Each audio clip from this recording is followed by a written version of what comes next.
We had agreements on how to keep the border peaceful and tranquil, and those agreements were violated by China in 2020. Until those forward deployments are addressed, the tensions would continue. If the tensions continue, it casts a natural shadow over the rest of the relationship.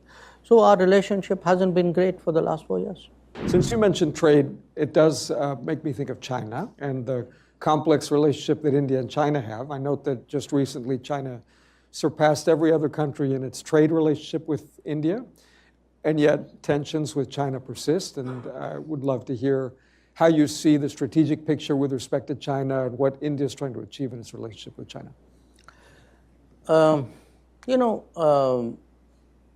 When it comes to trade, correct me if I'm wrong, I think China accounts for globally about 32% of global manufacturing. I think that would be the right number. And a lot of that has happened because over multiple decades, the international business, which is primarily Western-led, has chosen to collaborate with China for mutual benefit. So today, for any country, if you are into any kind of consumption or even into any kind of manufacturing, sourcing out of China is something which is inevitable. Because if you are not manufacturing and consuming, that's probably where you get a lot of things the cheapest. And even if you are manufacturing, a lot of your components and your semi-processed materials, come out of there. So what happens is that, in a sense, trade with China at one level is almost autonomous of the political or the rest of the relationship, you can say. So I don't think it's just a question of numbers. You also need to look at what is it which you are trading, because there would be countries who would be more sensitive to their exposure. There would be countries who wouldn't care.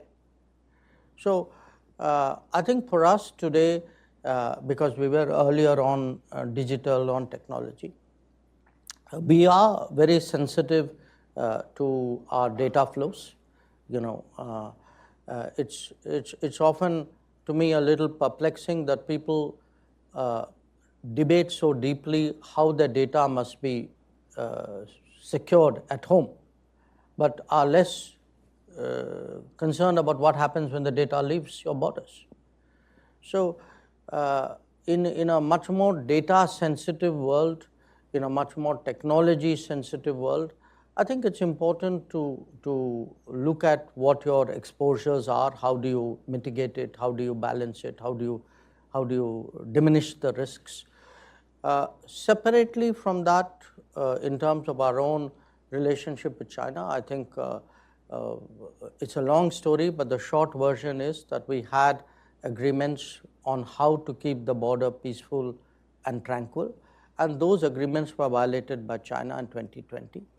And because we have forward deployments of our militaries,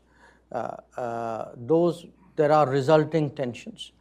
And until those forward deployments are addressed, the tensions would continue. If the tensions continue, it casts a natural shadow over the rest of the relationship. So our relationship hasn't been great for the last 4 years.